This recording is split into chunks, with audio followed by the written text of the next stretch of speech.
ہم تمہیں لازم آزمائیں گے خوف کی کیفیت سے، فقر و فاقے کی کیفیت سے، بھوک سے، جان کے نقصان سے، مال کے نقصان سے، محنتوں کے حاصل کے ضائع ہو جانے سے۔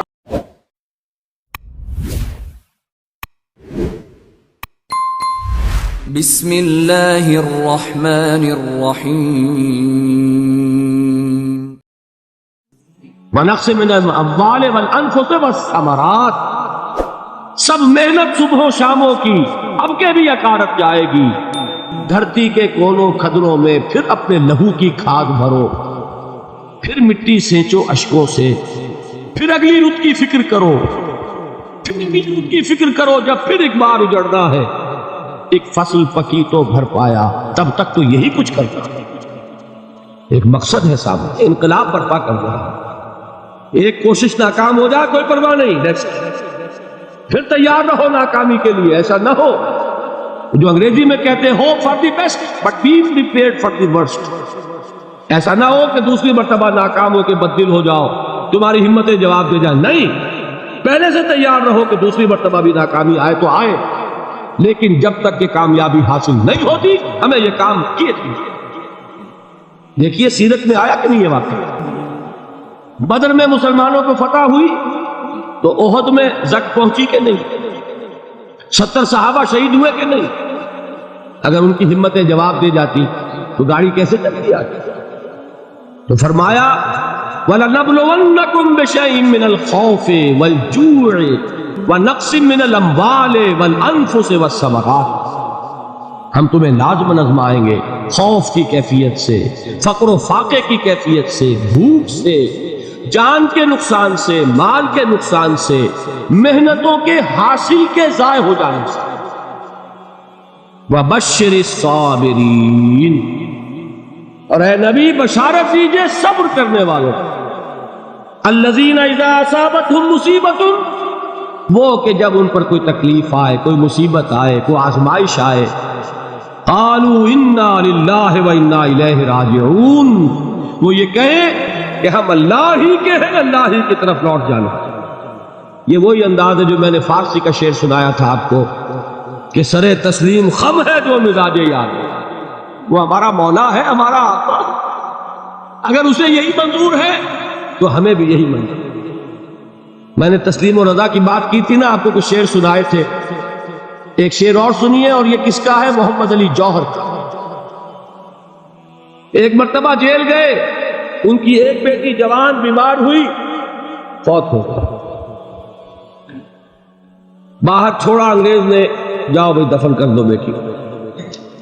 دوسری مرتبہ جیل گئے، دوسری جوان بیٹی اسی مرض میں مبتلا ہوئی، اب یہ جیل میں ہے، خبر پہنچی کہ دوسری بیٹی کے اوپر بھی اسی مرض کا حملہ ہوا۔ ایک نظم لکھی ہے جس کا آخری شعر یہ ہے، تیری صحت ہمیں منظور ہے لیکن اس کو نہیں منظور تو پھر ہم کو بھی منظور نہیں۔ یہ ہے، جب تک یہ کیفیت نہ ہو اس میدان میں آدمی ثابت قدم نہیں رہ سکتا کہ میرے رب کو اگر یہ منظور ہے تو یہی مجھے منظور ہے، اور تیری صحت ہمیں چاہیے تو ضرور، لیکن ہمارے رب کو منظور نہیں تو ہمیں بھی منظور۔ راضی برضائے رب۔ وَبَشِّرِ الصَّابِرِينَ الَّذِينَ إِذَا أَصَابَتْهُمْ مُصِيبَةٌ قَالُوا إِنَّا لِلَّهِ وَإِنَّا إِلَيْهِ رَاجِعُونَ، نہ شود نصیب دشمن کے شود ہلاک تیغت، سر دوستہ سلامت کے تو خنجر آستہ۔ اولئک علیہم صلوات من ربہم ورحمہ، یہی ہے وہ لوگ جن پر ان کے رب کی طرف سے عنایتیں ہیں اور رحمتیں ہیں، وَأُولَٰئِكَ هُمُ الْمُهْتَدُونَ، اور یہی ہے وہ لوگ جو کامیاب ہونے والے، ہدایت پانے والے، ہدایت یافتہ۔ اسی سورہ بقرہ میں ذرا آگے چل کر، یہ تو ہے 20واں رکوع، 19واں رکوع، 21ویں رکوع کی پہلی آیت ہے، لَيْسَ الْبِرَّ أَن تُوَلُّوا وُجُوهَكُمْ قِبَلَ الْمَشْرِقِ وَالْمَغْرِبِ وَلَٰكِنَّ الْبِرَّ مَنْ آمَنَ بِاللَّهِ وَالْيَوْمِ الْآخِرِ وَالْمَلَائِكَةِ وَالْكِتَابِ وَالنَّبِيِّينَ وَآتَى الْمَالَ عَلَىٰ حُبِّهِ ذَوِي الْقُرْبَىٰ وَالْيَتَامَىٰ وَالْمَسَاكِينَ وَابْنَ السَّبِيلِ وَالسَّائِلِينَ وَفِي الرِّقَابِ وَأَقَامَ الصَّلَاةَ وَآتَى الزَّكَاةَ وَالْمُوفُونَ بِعَهْدِهِمْ إِذَا عَاهَدُوا وَالصَّابِرِينَ فِي الْبَأْسَاءِ وَالضَّرَّاءِ وَحِينَ الْبَأْسِ۔ اب یہ آیت جو ہے سورۃ العصر میں جو مضامین آئے تھے سارے اس میں موجود ہیں. وہاں ایمان کا لفظ آیا، یہاں 5 ایمانیات کی تفصیل آ گئی، اعمال کی تفصیل آئی، اور آخری بات وہاں کیا ہے؟ وَتَوَاصَوْا بِالصَّبْرِ، اور یہاں کیا ہے؟ وَالصَّابِرِينَ فِي الْبَأْسَاءِ وَالضَّرَّاءِ وَحِينَ الْبَأْسِ، اور صبر کرنے والے. اصل نیکی ان کی ہے جو صبر کرے. کس میں؟ جنگ کے وقت. ذرائے، باسائے، باسا کہتے ہیں فقر اور فاقہ. واحد آئے گا باس تو اس کے معنی جنگ، اور باسا جمع میں آئے گا تو فاقہ، فقر، بھوک.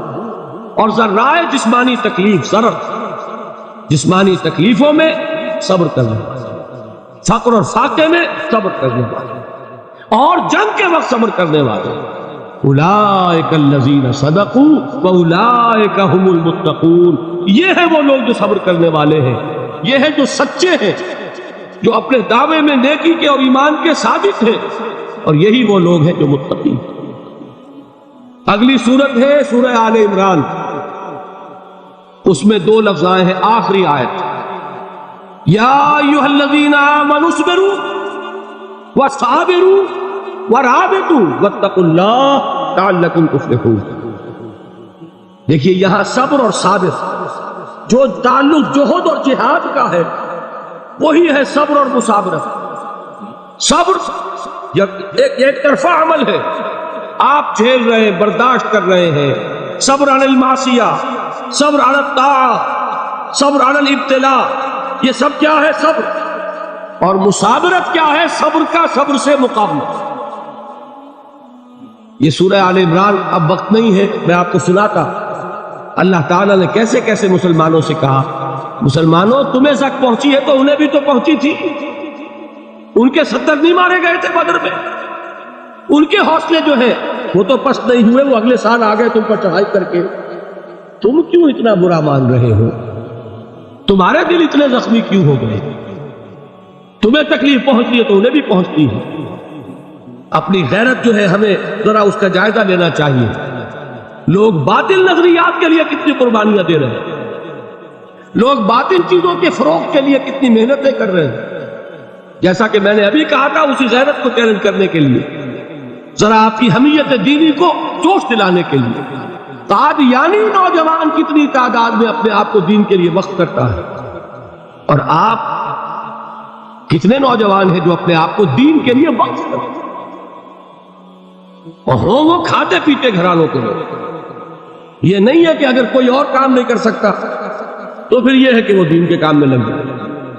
باصلاحیت لوگ، کھاتے پیتے لوگ، ذہنی استعداد رکھنے والے لوگ، اونچے گھرانوں کے لوگ، وہ وقف کریں اپنے آپ کو دین کے لیے. اس کے بغیر کیسے باہر آ جائے گی، کیسے رونق آ جائے گی؟ تو دنیا میں باطل نظریات والے جو ہیں، یہ بات کہی گئی ہے مسلمانوں تم اگر توحید کے لیے لڑ رہے ہو، دیکھتے نہیں ابو جہل کو، اس نے گردن کٹوائی ہے شرک کے لیے، شرک کے لیے گردن کٹوائے، اور تم توحید کے لیے گردن کٹوانے کو تیار ہو. اس نے گردن کٹوائی کہ نہیں کٹوائی؟ اور کس طرح کٹوائی ہے؟ کیونکہ بڑا متکبر قسم کا، فرعون قسم کا شخص تھا. جب گردن کاٹنے لگے تو کہتا ہے ذرا نیچے سے کاٹنا، تاکہ جب تم نیزے کے اوپر چڑھاؤ میرے سر کو تو اونچا نظر آئے، معلوم ہو سردار کا سر. وہ بدبخت مرتے ہوئے بھی جو اس کی کیفیت تھی نا، اس کو ذہن میں رکھا. تو یہ اس لوگوں نے قربانیاں دی، جانے دی. تو فرمایا اگر تم ان سے زیادہ قربانی نہیں دو گے، جو نوٹ کر لیجیے، مجرد اگر حق کو غالب کرنا اللہ کے ذمے ہو تو آنے واحد میں غالب کر دے گا، تمہیں تکلیف ہی دینے کی ضرورت نہیں. سمجھ رہے؟ کیا اللہ کے مقابلے میں کوئی باطل کی طاقت ٹھہر سکتی ہے؟